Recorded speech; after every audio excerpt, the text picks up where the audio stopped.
ونستغفره ونؤمن به ونتوكل عليه ونعوذ بالله من شرور أنفسنا ومن سيئات أعمالنا من يهده الله فلا مضل له ومن يضلله فلا هادي له ونشهد أن لا إله إلا الله وحده لا شريك له ونشهد أن محمدا صلى الله عليه وسلم عبده ورسوله ما كان محمد أبا أحد من رجالكم ولكن رسول الله وخاتم النبيين وكان الله بكل شيء عليما إن الله وملائكته يصلون على النبي يا أيها الذين آمنوا صلوا عليه وسلموا تسليما اللهم صل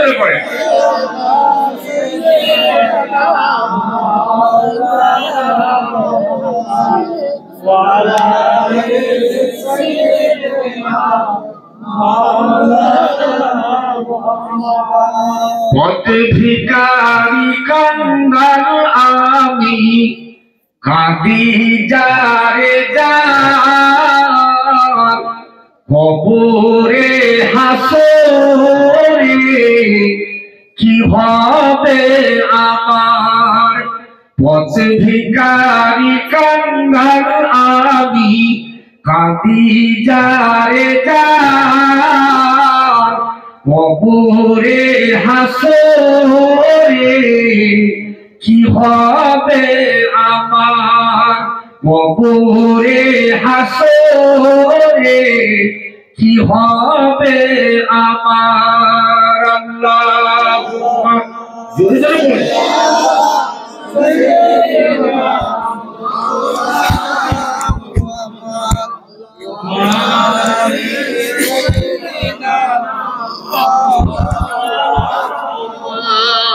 মুসিবতে না পাই যদি মুসিবতে না পাই যদি করুণা তোমার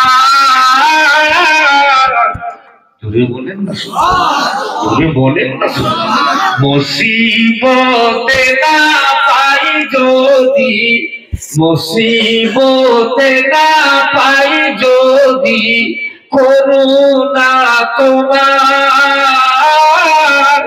উপারে হাসরে কি হবে আমার পথ ভিখারি কাঙ্গাল আমি কাঁদি যারে যার কবরে হাসরে কি হবে আমার মুসিবতে না পাই যদি মুসিবতে না পাই যদি করুণা তোমার উপারে হাসরে কি হবে আমার আল্লাহুম্মা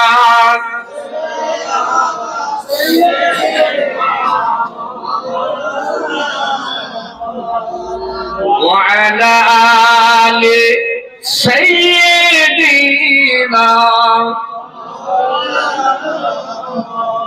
জন্ম নিলে মরতে হবে বিরক্ত হচ্ছেন নাকি অল্প সময় আছে জন্ম নিলে মরতে হবে ভুলে যেও না জন্ম নিলে মরতে হবে ভুলে যেও না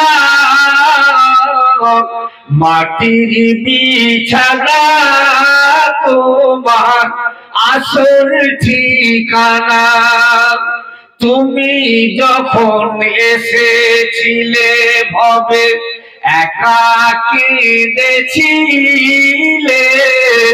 তুমি যখন এসেছিলে ভবে, একা কেঁদেছিলে হেসেছিল সবে। এই তোমাদের যুগ জামানা, এই তোমাদের যুগ জামানা, মাটির বিছানা তোমার আসল ঠিকানা। আল্লাহুম্মা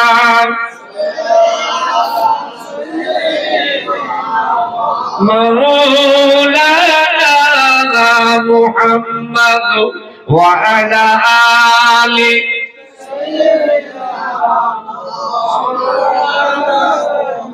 কবরেতে যেতে হবে, সঙ্গে কেউ তো যাবে না। কবরেতে যেতে হবে, সঙ্গে কেউ তো যাবে না। মাটির বিছানা তোমার আসল ঠিকানা। জন্ম নিলে মরতে হবে, ভুলে যেও না। মাটির বিছানা তোমার আসল ঠিকানা। আল্লাহুম্মা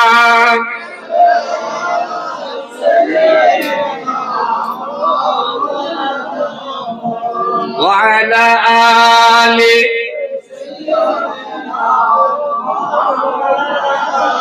একটু জিকির করে লা ইলাহা ইল্লাল্লাহ।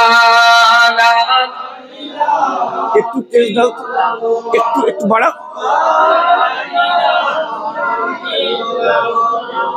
মুহাম্মাদুর রাসূলুল্লাহ পড়েন হাসবি রাব্বি জাল্লাল্লাহ মা ফি কলবি গায়রুল্লাহ নূর মুহাম্মদ সাল্লাল্লাহু লা ইলাহা ইল্লাল্লাহ লা ইলাহা ইল্লাল্লাহ লা ইল্লাল্লাহু মুহাম্মাদুর কুদরত ওয়ালা তুমি আল্লাহ, বরকত ওয়ালা তুমি আল্লাহ। বলবেন না সুবহানাল্লাহ। কুদরত ওয়ালা তুমি আল্লাহ, বরকত ওয়ালা তুমি আল্লাহ, রহমত ওয়ালা তুমি আল্লাহ, সবসে আলা তুমি আল্লাহ, তুমি আল্লাহ। বলো লা ইলাহা ইল্লাল্লাহ লা ইলাহা ইল্লাল্লাহ লা ইলাহা ইল্লাল্লাহু মুহাম্মাদুর রাসূলুল্লাহ। মক্কার জমিনে ইল্লাল্লাহ, মদিনার জমিনে ইল্লাল্লাহ, মক্কার জমিনে ইল্লাল্লাহ, মদিনার জমিনে ইল্লাল্লাহ, আরবের জমিনে ইল্লাল্লাহ, ভারতের জমিনে ইল্লাল্লাহ। বলো লা ইলাহা লা ইলাহা লা ইলাহা ইল্লাল্লাহু মুহাম্মাদুর রাসূলুল্লাহ। হাসবি রাব্বি জাল্লাল্লাহ মা ফি কলবি গায়রুল্লাহ নূর মুহাম্মদ সাল্লাল্লাহু লা ইলাহা ইল্লাল্লাহ লা ইলাহা ইল্লাল্লাহ লা ইলাহা ইল্লাল্লাহু মুহাম্মাদুর রাসূলুল্লাহ। আল্লাহুম্মা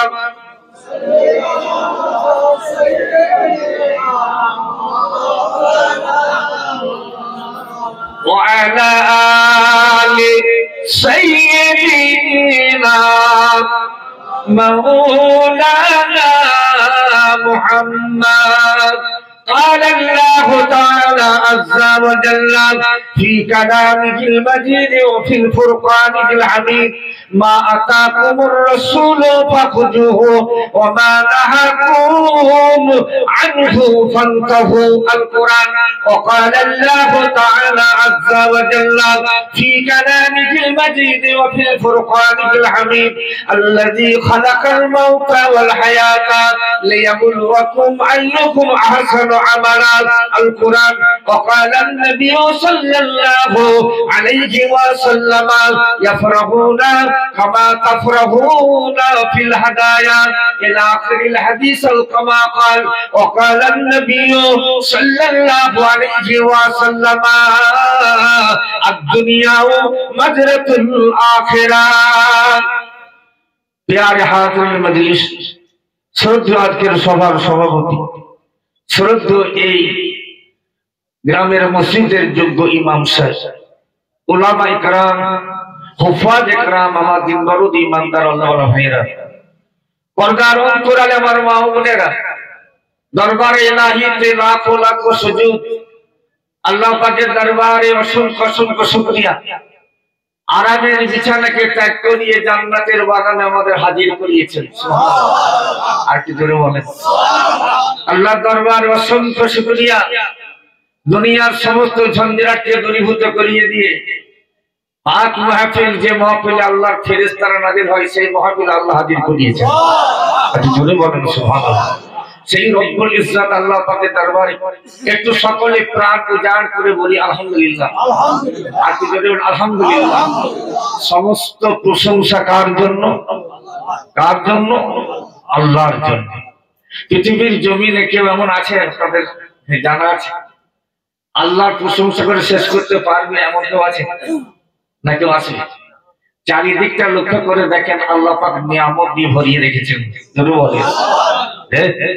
মাথার উপরে বিশাল বড় ছাদ, কি বললাম? ওই সর্বত্র বড়ি রাখতে পারবেন নাকি? মাথার উপরে কি আছে? ছাদ। খুঁটি আছে, এই কত বলে স্তম্ভ আছে, কিচ্ছু নাই। ক্ষমতাটা কার? যেমন কার? সাততম আসমানকে স্বর্ণকারী দাঁড় করিয়ে রেখেছেন, বলেন সুবহানাল্লাহ। জমিনকে আমাদের জন্য বিছানা তৈরি করে দিয়েছেন, তার প্রশংসা করে শেষ করা যাবে ভাই? পূর্ব আকাশে সূর্যকে উদয় করিয়ে দিয়ে রাতের অন্ধকারকে দূরীভূত করে দিয়ে দিনের আলো আনিয়ে দিচ্ছেন। আবার পশ্চিম আকাশে সূর্যকে অস্তমিত করিয়ে দিয়ে দিনের আলোকে সরিয়ে দিয়ে রাতের অন্ধকার আনিয়ে দিচ্ছেন। জোরে বলেন। তার প্রশংসা করে শেষ করতে পারবেন এমন কেউ পৃথিবীর জমিনে নাই। আর কেউ আসবে? সামান্য পানি, যে পানি এত না এত গলি, একবার যদি শরীর থেকে বের হয় গোসল করা ফরজ। কি ফরজ? কি ফরজ? জ্ঞানী যারা বুঝে তারা শুরু ইশারাই এমন না এমন গলি, সেই পানি শরীর থেকে বের হলে গোসল না করলে আপনি পবিত্র হতে পারবেন না। সেই নাপাক পানিকে খুন তৈরি করে আর তা থেকে আপনার গোস্তের টুকরাই পরিণত করে মাথা, ধর, পাকস্থলী, খাদ্যনালী, বাহ্যনালী, মূত্রনালী, পঞ্চ ইন্দ্রিয়, চোখ, নাক, জিহ্বা, ত্বক ইত্যাদি দিয়ে সুন্দর একটা বাচ্চা মায়ের পেটে তৈরি করলেন। মনে হয় 24 পরগনার কোনো মিস্ত্রি কারিগর ছিল। জোরে বলেন সুবহানাল্লাহ। কোন মিস্ত্রি ছিল? কোন কারিগর ছিল? কিছুই ছিল না। মিস্ত্রি হলেন আমার আল্লাহ। জোরে বলেন। তার প্রশংসা করে শেষ করতে পারবেন তো? আমার মাতৃগর্ভাশয়ে ওই বাচ্চার রিজিক আমার আল্লাহ দান করে থাকেন। জোরে বলেন। সেই রব্বুল আলামিনের দরবারে আরেকবার প্রাণ উজাড় করে সকলেই বলবেন আলহামদুলিল্লাহ, আলহামদুলিল্লাহ। তারপরে বলি, যিনি প্রশংসার পাত্র, লাউলা লাকা লামা খালাকতুল আফলাক। জোরে বলেন। আপনি জোরে বলেন। কে বলেন? আল্লাহর পরে প্রশংসার পাত্র কে? আমার নবী, তাই না?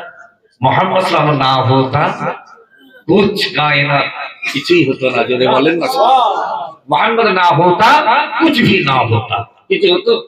তাই আমার নবীর সম্পর্কে আল্লাহ পাক বলেছেন, হাবিব যদি আপনাকে যদি আমি পয়দা না করতাম তো তামাম কায়নাত কিছুই পয়দা হতো না। যদি সেই নবী পাকের মুকদ্দাস রওজায় অসংখ্য দরুদ ও সালাম বর্ষিত হোক, আল্লাহুম্মা আমিন। সংক্ষেপ কিছু কথাবার্তা আলোচনা করব। কথা বুঝতে পারছেন? হ্যাঁ, আপনারা জ্ঞানী মানুষ, সব মহব্বতের মানুষ, ঠিক কিনা? ঠিক। আচ্ছা, একটা কথা জিজ্ঞেস করি আপনাদের, ভালোবাসার কথা কে বলেছেন সবার আগে? এই কথা বুঝে যাচ্ছে না? ভালোবাসো, মহাব্বত করো, এই কথাটা সর্বপ্রথম বলেছেন কে? মুখের কথা দলিল নয়, দলিল হলো কোরআন হাদিস, তাই না? এই মৌসুম ভালোবাসার কথা সর্বপ্রথম বলছেন আমার আল্লাহ। বলেন কে বলেছেন? আল্লাহ। দলিল দেবো তো, জানা আছে আপনাদের। অধিকাংশ মৌলানারা এই আয়াত বারবার ব্যাখ্যা করে, তাই না? قل إن كنتم تحبون الله فاتبعوني يحببكم الله। হবে না? সর্বপ্রথম মহব্বত করতে বলেছেন কে? বন্ধু আমার, আপনি বলে দিন আমাকে যারা মহব্বত করতে চায়, আমাকে যারা ভালোবাসতে চায়, ফাত্তাবিউনিকে যেন তারা ভালোবাসে। আর একটু জোরে বলেন ফাত্তাবিউনি মানে? শুধু ওয়াজ শুনলে হবে না, ফাত্তাবিউনের মানে হচ্ছে হাবিব যদি কেউ আমাকে ভালোবাসতে চাই, যদি কেউ আমাকে মহব্বত করতে চাই, হাবিব আপনি বলে দিন ফাত্তাবিউনি, তারা যেন আপনার পায়রবি করে। আর কি জোরে বলে আমার হাবিব আপনি বলে দিন তারা যেন আপনার অনুকরণ করে, তারা যেন আপনার হুকুমকে মেনে চলে, মহব্বত করে আপনার ইত্তেবা করে, আপনার পায়রবি করে। আমি আল্লাহ তাদের সম্পর্কে জানিয়ে দিলাম তারা আমাকে ভালোবাসলো। আর কি জোরে বলে? তাহলে যদি শুধু মুখে বলি নবী আমি তোমায় ভালোবাসি, তাহলে ভালোবাসা হবে তো? হবে না? মালিকের আন্ডারে আমি চাকরি করি, মালিককে ভালোবাসি, আর মালিকের হুকুম মানলাম না, মানা হলো তো? হবে না? আল্লাহর খাস বান্দারা আরে দোয়া নিয়েছো, আমার আল্লাহ ওই আয়াতের মধ্যে জানিয়ে দিলেন হাবিব আপনি বলে দিন, ইমানদারদেরকে আপনি বলে দিন যারা আপনার অনুকরণ করবে, যারা আপনার পায়রবি করবে, যারা আপনাকে সত্যিকারের ভালোবাসবে, এই ভালোবাসাটা আমি আল্লাহ আমার জন্যই হবে। আর আমাকে যে ভালোবাসবে আমি আল্লাহ তাদেরকে একটা পুরস্কার দেবো, তাদেরকে একটা ইনাম দেবো, যে ইনাম পৃথিবীর কেউ দিতে পারবে না। আরেকটু জোরে বলেন কি ইনাম দেবেন আল্লাহ, কি পুরস্কার দেবেন আল্লাহ? হাবিবি বলে দিন ওয়াগফির লাকুম যুনুবাকুম আল্লাহু গফুরুর রহিম। আমি আল্লাহ পাক এমন একটা পুরস্কার তাদের জন্য আমি আল্লাহ রেখেছি যে পুরস্কার দুনিয়ার কোনো মানুষ দিতে পারবে না। এমন একটা পুরস্কার আমি আল্লাহ তাদের দান করব, তাদের সমস্ত জীবনের গুনাহগুলো মাফ করে দেব। আরেকটু জোরে বলেন আসল ভালোবাসার জুতা দিক কটা? এই কটা ভালোবাসার জুতা ভাত আছে না নেই? ফাত্তাবিউনির উপরে ভালোবাসা, রাসূলকে মহব্বত করা একটা দিক, আর একটা দিক হলো মদ ভালোবাসা। কি ভালোবাসা? রাগ করছেন নাকি? আপনাদের এখানে সব নেই। মদকে ভালোবাসেন? কথা বলতে হবে। আছে গাঁজা ভালোবাসে, ভালোবাসেন? দাঁড়ান না, একশো লোক আছে তো, আছে না নেই? জি, মদ ভালোবাসে, গাঁজা ভালোবাসে, সুদ ভালোবাসে, কি বাসে? এ তো আর দেখতে হবে না, আছে আর আছে, সব ঢুকে গেছে, সব জাম। রাগ করছেন নাকি? সব এলাকার পরিবেশ কিন্তু সমান না, সব জায়গার পরিবেশ সমান। এই 24 ঘন্টার মাটির দাম আমার আল্লাহ দিয়েছেন, জোরে বলে। তাহলে কি পুরানা কথা বলতেই কি নেই? আপনাদেরকে চেকাচ্ছি, এই মাটিতে বড় বড় হস্তি শুয়ে আছে, জোরে বলে। শুয়ে নেই আল্লামা রুহুল আমিন রাহমাতুল্লাহ আলাইহি, হযরত হুজুর গোরা চাঁদ আব্বাসী রাহমাতুল্লাহ আলাইহি, জোরে বলে। জি, বড় বড় হস্তি আছে না নাই? আল্লাহর খাস বান্দা, এই মাটির দাম আমার আল্লাহ দিয়েছেন। তবে হুগলি জেলার মাটির দাম একেবারেই কম, এটাই তো। আজকে একটু ধরবো আমি, এই করছি লাইন ঠিক করতে দাও, আজকে একটু ধরবো। তবে আমার বাড়ি হুগলি জেলা, ও জেলার মাটির দাম একেবারে কম। কম না? ওই জেলাতে একজন শুয়ে আছেন যিনি সমাজ সংস্কারক মুজাদ্দিদে জামান, তাহলে ওই মাটির দাম সব থেকে বেশি। রাগ করছেন নাকি? যার ওসিলায় বড় বড় আল্লাহর ওলি হয়েছেন, বলেন না? ঠিক কিনা? তবে এটা 24 পরগনা জেলা, আমি জানি এই জেলার মানুষ সচেতন। আর এই জেলায় আল্লাহ পাক কোরআনে হাফেজ আর আলেমে দ্বীন আল্লাহ ভরিয়ে দিয়েছেন, প্রায় বাড়িতে বাড়িতে কোরআনে হাফেজ আলেম আছে না নেই? ছেড়ে দেন, আমি যে কথা বলতে চাইছি, ভালোবাসার দুটা দিক, নবীর ইত্তেবা করে, নবীর পায়রবি করে, নবীর অনুকরণ করে, নবীকে ভালোবাসা। আর একটা ভালোবাসা, মদ ভালোবাসে, তাড়ি ভালোবাসে, গাঁজা ভালোবাসে, সুদ ভালোবাসে, নারী ভালোবাসে। এখন আপনারা বলুন, কোনটার দাম আছে আর কোনটার দাম নাই? বুঝি কোনটার দাম আছে আর কোনটার দাম নাই, ঠিক বুঝাতে পারছি তো? সব থেকে বেশি, জোরে বলে। কার দাম? রাসূলের ইত্তেবা, রাসূলের অনুকরণ। আর ওই ভালোবাসার দাম 1 পয়সা নেই, আছে কি? নাই। মদিনার মসজিদ নববী শরীফে আল্লাহর নবী ওয়াজ করছেন, শুনছেন তো?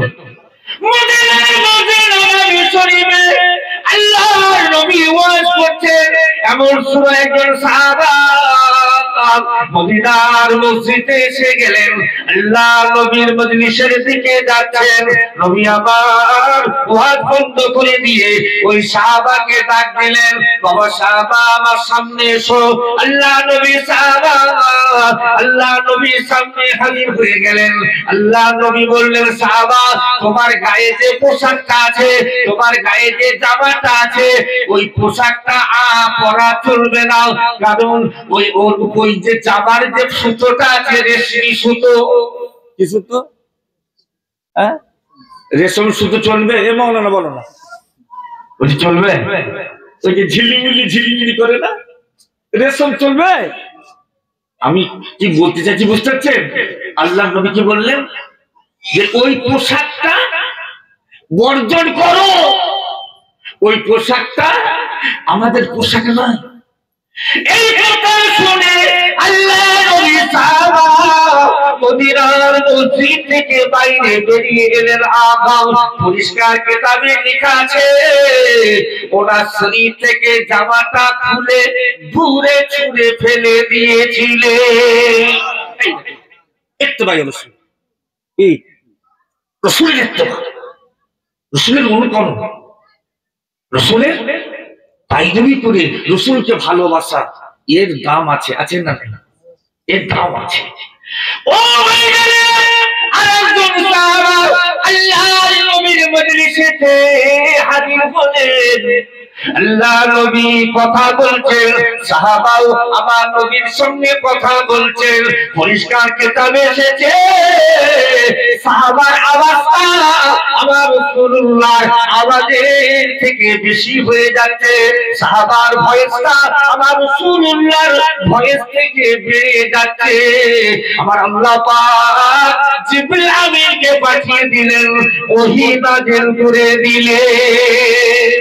কিতাবে এসেছে আমার আল্লাহ পাক জানিয়ে দিলেন, ভাই আমার ফেরেশতা জিবরাইল যাও আমার নবীকে গিয়ে বলে দাও, ইয়া আইয়ুহাল্লাযীনা আমানু লা তারফাউ আসওয়াতাকুম। বল ঠিক বলছি তো? হ্যাঁ ঠিক বলছি তো। আল কোরআন নিষেধ হয়ে গেল আওয়াজ কমাও। আমার নবী ওয়াজ করছেন, আমার নবী কথা বলছেন যে আমার নবীর আওয়াজের উপরে তোমার আওয়াজটা যেন বেড়ে না যায়, আমার রাসূলের আওয়াজের উপরে তোমাদের আওয়াজটা যেন বেড়ে না যায়। নবী আরো বলে দেন, যদি আপনার আওয়াজের থেকে যদি কারো আওয়াজটা বেড়ে যায়, ওয়াহাবেতা আমি আল্লাহ তার সমস্ত আমাল বরবাদ করে দেব। আল্লাহ নবী সাহায্য করে, চিল্লে চিল্লে কথা বলো না, আস্তে কথা বলো। ওহী নাযিল হয়েছে। সাহাবা হুজুর ওখান থেকে বাড়ি চলে গেলেন, কান্নায় ভেঙে পড়লেন। নবীর দরবারে আসছেন না, রাসূলের দরবারে আসছেন না। শুনছেন, নবীর দরবারে আসছেন। আমি বলতে চাইছি তারা কিভাবে রাসূলকে ভালোবেসেছিলেন। ভুল হয়ে গেছে, আওয়াজটা নবীর আওয়াজের থেকে একটু বেড়ে গেছে। আল্লাহ নবী সাহাবাদেরকে জিজ্ঞাসা করছে, বলো তো ওই সাহাবা কেন আসছেন, যাও তো খবর নাও তো। তো সাহাবার বাড়িতে গিয়ে খবর নেওয়া হলো যে উনি মানে জোরে জোরে কথা বলে ফেলেছেন, জোরে জোরে ওনার আওয়াজটা রাসূলের আওয়াজের থেকে বেড়ে গেছে, ওহী নাযিল হয়ে গেছে। সেই জন্য উনি কাঁদছেন, শুনছেন উনি কাঁদছেন। আসবেন না, এই কোথায় যাচ্ছ, একটু বসো না রে বাবু, কি মহা মুশকিল, অসুস্থ নাকি রে? হ্যাঁ, আওয়াজটা মানে জোরে হয়ে গেছে, লজ্জায় সন্দেহায় আসছে না, কি বিয়াদবি করেছে। কেঁদেছেন, কেঁদেছেন। যতক্ষণ না আল্লাহর তরফ থেকে নবীকে জানানো না হয়েছে যে ওই সাহাবাকে বলে দেন ওর অন্যায়টা ভুলটা আমি আল্লাহ মাফ করে দিয়েছি, ততক্ষণ পর্যন্ত রাসূলের দরবারে আসেন, নবীর দরবারে আসেন। তো বাবাজি, নবীদেরকে ভালোবেসেছেন যারা, তাদের থেকে শিক্ষা নিতে হবে, হবে না? হবে না? হযরতে আবু বকর সিদ্দিক রাদিয়াল্লাহু তাআলা আনহু আমার নবীকে ভালোবেসেছেন, আমার রাসূলকে ভালোবেসেছেন। হযরতে ওমর রাদিয়াল্লাহু আমার নবীকে ভালোবেসেছেন। হযরত উসমান রাদিয়াল্লাহু আমার নবীকে ভালোবেসেছেন। হযরতে আলী রাদিয়াল্লাহু তাআলা আনহু আমার নবীকে ভালোবেসেছেন। নবীর বিছানায় শুয়ে পড়েছে, যদি আমাকে নবী মনে করে, যদি কাফেরেরা আমার গলায় ছুরি চালিয়ে দেয়, আমার নবীর জন্য আমি শহীদ হয়ে যাব। আর তুই জোরে বলে হযরত আলী, হযরত আলী। উসমান গনির ভালোবাসার কথা বলতে গেলে অনেক সময় লাগবে। হযরত আবু বকর সিদ্দিক রাদিয়াল্লাহু তাআলা আনহু আমার নবীকে ভালোবেসেছেন। হযরত ওমর ফারুক রাদিয়াল্লাহু তাআলা আনহু আমার নবীকে ভালোবেসেছেন। হযরত তালহা রাদিয়াল্লাহু তাআলা আনহু আমার নবীকে ভালোবেসেছেন। শুধু মুখে নয়, আমার নবীর পায়রাবি করে নবীকে ভালোবেসেছেন। আরে নবীর ইত্তেবা করে ভালোবেসেছেন। হযরত আবু বকর সিদ্দিক রাদিয়াল্লাহু তাআলা আনহু জীবনের শেষ সময় নবীর কেমন দেওয়ানা হয়ে গেলেন, নবীর মহব্বতে এমন দেওয়ানা হয়ে গেলেন। হযরত আবু বকর সিদ্দিক তিনি রাস্তা দিয়ে দৌড়াতে শুরু করেছেন। আল্লাহর খাস বান্দারা একটু শুনে নেন, সাহাবাদের ভালোবাসা, সাহাবাদের মহব্বত এমনি এমনি দুনিয়াতে জান্নাতের সার্টিফিকেট পেয়েছিলেন নাকি? সুবহানাল্লাহ বলেন। হযরত আবু বকর তিনি দৌড়াচ্ছেন, আল্লাহর নবী দুনিয়াতে নাই। কোথায় গেলে আমার নবী দেখা পাবেন, কোথায় গেলে আমার নবীকে পাবেন? হযরত আবু বকর সিদ্দিক রাদিয়াল্লাহু তাআলা পাগলের মতো দেওয়ানার মতো ছুটতে লাগলেন। হুজুরের মনে পড়ে গেল একটা খেজুর গাছে কথা, যেখানে আল্লাহ রাসূল কোন সময় এসে ওই খেজুর গাছের গোড়াতে বসতেন, মোবারক পিঠটা খেজুর গাছের গায়েতে লাগাতেন। ধরে বলা যাবে না সুবহানাল্লাহ। হযরত আবু বকর সিদ্দিক তিনি ভাবতে লাগলেন ওই খেজুর গাছটার কাছে গেলে হয়তো আমার রাসূলুল্লাহর সঙ্গে আমার দেখা হয়ে যাবে। হযরত আবু বকর সিদ্দিক রাদিয়াল্লাহু তাআলা দৌড়ে ওই খেজুর গাছের নিকটে পৌঁছে গেলেন। যে খেজুর গাছে আমার রাসূল পিঠটা লাগিয়ে বসতেন, দৌড়ে গিয়ে ওই খেজুর গাছটাকে আমার হুজুর আকার করে জড়িয়ে ধরে জিজ্ঞাসা করলেন, ও ভাই খেজুর গাছ তুমি কি বলতে পারো আমার রাসূলুল্লাহ তোমার কাছে এসেছিলেন? কোনো জবাব নাই। গাছ কি কথা বলতে পারে? আবার পাগলের মতো দৌড়াতে লাগলেন। আবার হুজুরের মনে পড়ে গেল একটা বাবুল গাছের নিচে আল্লাহ নবী এসে বসতেন, মোবারক পিঠটা ওই গাছেতে লাগিয়ে বসতেন। দৌড়ে সিদ্দিক আকবর হযরত আবু বকর ওই বাবুল গাছের নিকটে পৌঁছে গেলেন। ওই বাবুল গাছকে এমন করে জড়িয়ে ধরে ওই বাবুল গাছকে জিজ্ঞাসা করলেন, ও ভাই বাবুল গাছ তুমি কি বলতে পারো তোমার কাছে আমার রাসূলুল্লাহ এসেছিলেন? গাছ কি কথা বলতে পারে? কোনো আওয়াজ পেলেন না, কোনো শব্দ পেলেন না। হযরত আবু বকর সিদ্দিক আবার পাগলের মতো দৌড়াতে লাগলেন।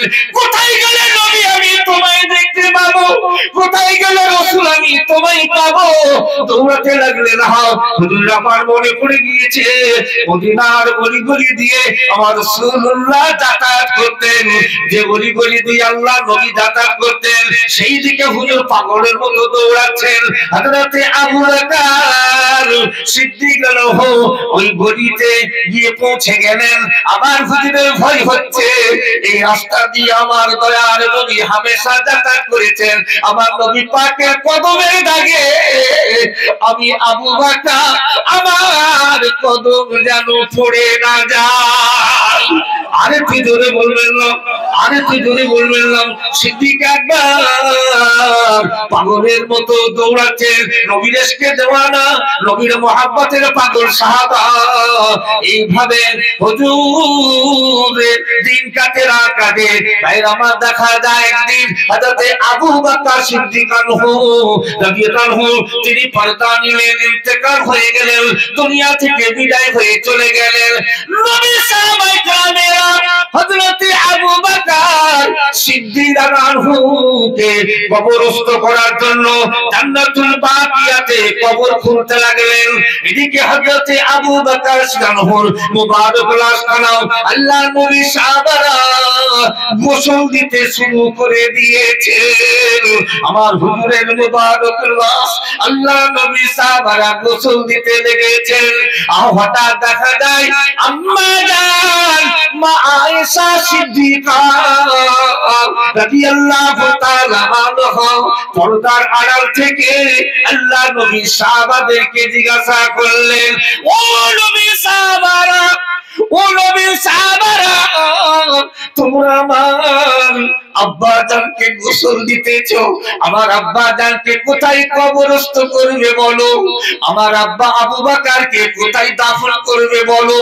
আল্লাহ নবী সাহাবারা বলেছিলেন, ইয়া রাসূল ও আম্মা জান মা আয়েশা, আমরা জান্নাতুল বাকিয়াতে কবর খুলে রেডি করে রেখেছি। তোমার আব্বা জানকে মদিনার মশহুর গোরস্থান জান্নাতুল বাকিয়াতে কবরস্থ করে দেব।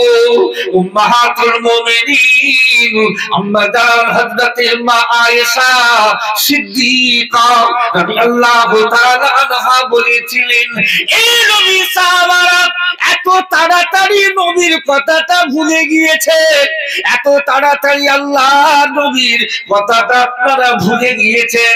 আমার নবীর কথাটা কি আপনাদের ইয়াদে নাই? নবী সাহাবারা জিজ্ঞাসা করলেন, এই উম্মাহাতুল মুমিনিন আম্মা জান, আপনি বলুন আমার নবী কি বলেছিলেন?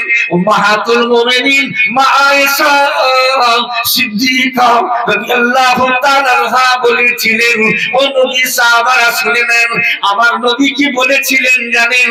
আমার আব্বা আবু বকর সিদ্দিক বলেছিলেন, আবু বকর তুমি আমার দুনিয়ার সাথী, তুমি আমার সুখের সাথী, তুমি আমার দুঃখের সাথী, তুমি আমার হিজরতের সাথী আবু বকর, তুমি আমার কবরের সাথী হয়ে যাবে। আরে একটু জোরে হবে না? নারে তাকবীর! আল্লাহর খাস বান্দারা সাহাবারা বিচলিত হয়ে পড়লেন, চিন্তায় বিভোর হয়ে পড়লেন। আম্মা জান মা আয়েশা কি বলছেন? যিনি 1000টা কোরআনের হাফেজা, জোরে বলবেন না সুবহানাল্লাহ। আল্লাহ নবীর ইন্তেকালের পরে, আল্লাহ রাসূলের ওফাতের পরে সাহাবাদের কোনো মাসলা যদি জানার দরকার হতো, মা আয়েশার নিকটে গিয়ে জেনে নিতেন। জোরে বলবেন না সুবহানাল্লাহ। সেই আম্মা জান মা আয়েশা সিদ্দিকা রাদিয়াল্লাহু তাআলা আনহা বললেন, এক কাজ করো, জান্নাতুল বাকিয়াতে আমার আব্বার জন্য তো কবর খোলা হয়ে গেছে। বলে হ্যাঁ। তোমরা এক কাজ করো, আমার আব্বা জানকে যখন জান্নাতুল বাকিয়াতে নিয়ে যাবে, আমার আব্বা জানের মুবারকুল লাশটা আমার রাসূলুল্লাহর রওজার সামনে দিয়ে নিয়ে যাবে। আর একটু যদি বলেন, আর একটু যদি বলেন, আল্লাহ নবী সাহাবারা হযরতে আবু বকর সিদ্দিক রাদিয়াল্লাহু তাআলা আনহুর মুবারক লাশখানা গোসল দিলেন। গোসল দেবার পরে জানাজা পড়ে সিদ্দিক আকবরের মুবারক লাশখানা নিয়ে মদিনার গুরুস্থান জান্নাতুল বাকিয়ার দিকে যখন যাচ্ছেন, আম্মা জানের কথাটা হযরতে আম্মা জান মা আয়েশার কথাটা ইয়াদে আছে। ইনার লাশটাও নবী পাকের রওজার সামনে দিয়ে নিয়ে যেতে বলেছেন। এমনি করে আমার আবু বকর সিদ্দিক হুজুরের মুবারক লাশখানা আল্লাহর নবীর রওজার সামনে দিয়ে নিয়ে যাবে। যখনই রাসূল পাকের রওজার সামনে লাশটা নিয়ে গিয়ে পৌঁছে গেছে, আগা আম্মা জান মা আয়েশা সিদ্দিকা রাদিয়াল্লাহু তাআলা আনহা আস্তে আস্তে আল্লাহ নবীর রওজার পাশে চলে এলেন। আল্লাহর হাবিবের রওজার পাশে দাঁড়িয়ে বললেন, আপনার বন্ধু তো আপনার নিকটে পৌঁছে গিয়েছে। আরে কি জোরে বলবেন না? আরে কি জোরে বলবেন না? আম্মা জান মা আয়েশা সিদ্দিকা রাদিয়াল্লাহু তাআলা আনহা যখন এই কথা বললেন, ওই সময় আল্লাহর নবীর রওজা মুবারকের ভিতর থেকে একটা আওয়াজ শুনতে পাওয়া যায়। একটা কথা জিজ্ঞাসা করি, আমার নবী মুর্দা না জিন্দা? একসঙ্গে বলেন, মরা নবী না জিন্দা নবী? আমার নবী মরেন না, মরেন না। ইন্নাল্লাহা হারামা আলাল আরদে আন তাকুলা আজসাদাল আমবিয়া। নবীদের লাশকে আল্লাহ মাটির জন্য খাওয়া হারাম করে দিয়েছেন। নবীরা মরেন না, মরেন না। কিরামে কি দস্তগীর কথা প্রসঙ্গে এসে যাচ্ছে, একটু বলে যাই। বড় পীর শাহ আব্দুল কাদের জিলানী রাহমাতুল্লাহ আলাইহির লেখা বুনিয়াতুত তালিবিন কিতাব এসেছে, হযরতে বড় পীর সাহেব আল্লাহ নবীর রওজার ভিতরে ঢুকে আমার রাসূল পাকের কবরের পাশে দাঁড়িয়ে ঝরঝর ঝরঝর করে কাঁদতে লাগলেন। ইয়া রাসূলুল্লাহ হাবিবাল্লাহ, বাতেনিতে অনেকবার দেখা হয়েছে। জোরে হবে না? এত জোরে হবে না?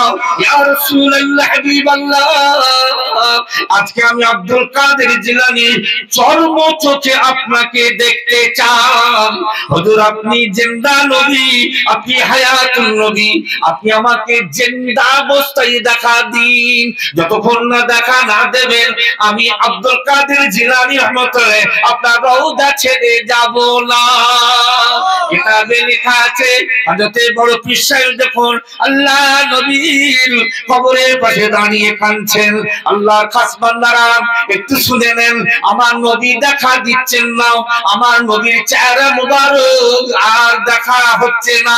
হযরতে বড় পীর সাহেব রহমাতুল্লাহ আলাইহি আল্লাহ নবীর কবরের দিকে তাকিয়ে বললেন, হুজুর যদি সশরীরে দেখা যদি না দেন, হুজুর দস্তে মুবারক হাতটা কবরের ভিতর থেকে একটু বাইরে বার করুন, আপনার নূরের হাতে একটু চুমা দিব, আপনার নূরের হাতে একটু বুসা দেব। আল্লাহর খাস বান্দারা শুনে নেন, আল্লাহ নবী যদি সশরীরে কবর থেকে যদি উঠে পড়ে তাহলে কিয়ামত হয়ে যাবে, দুনিয়া ধ্বংস হয়ে যাবে, কিয়ামত হয়ে যাবে।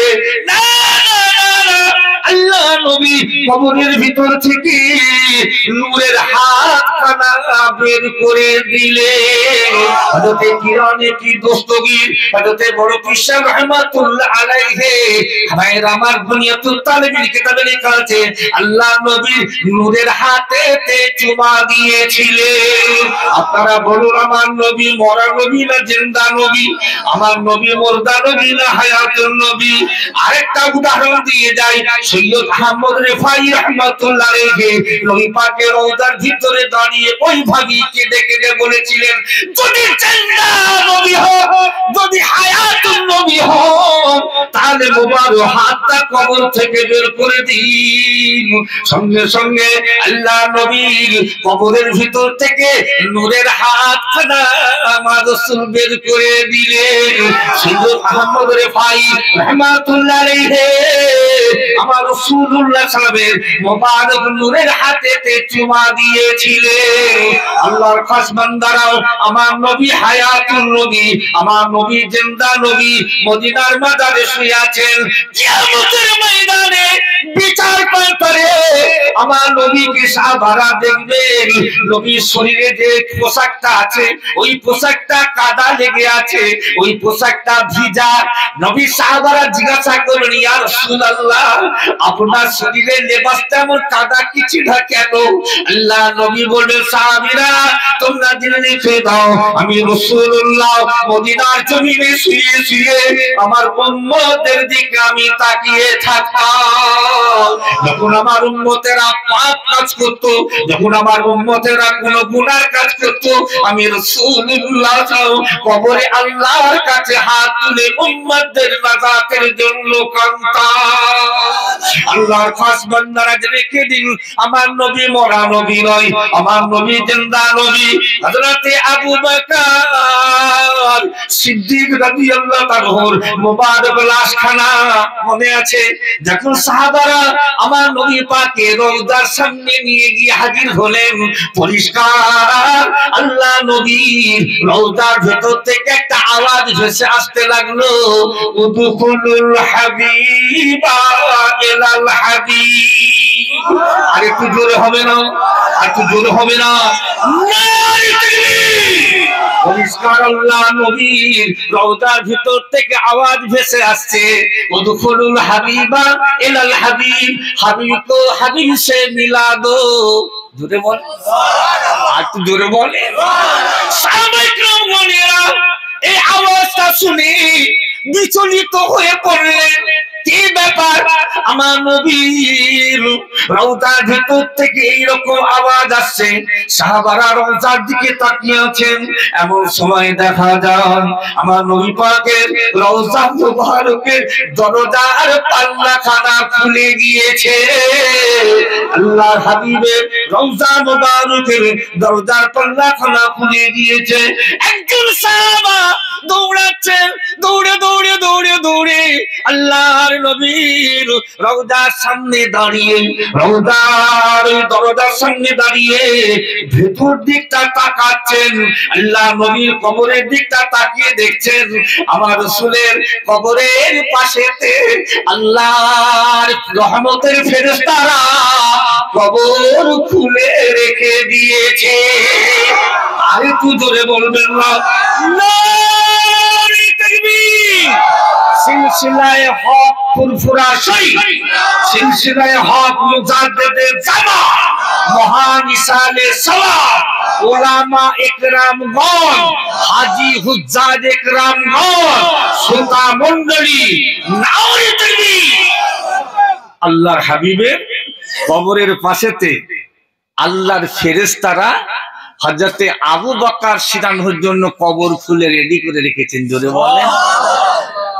আমার হুজুরের মোবারক লাশটা ধরাধরি করে আমার নবী পাকের রওজা মোবারকের ভিতরে নিয়ে যাওয়া হলো।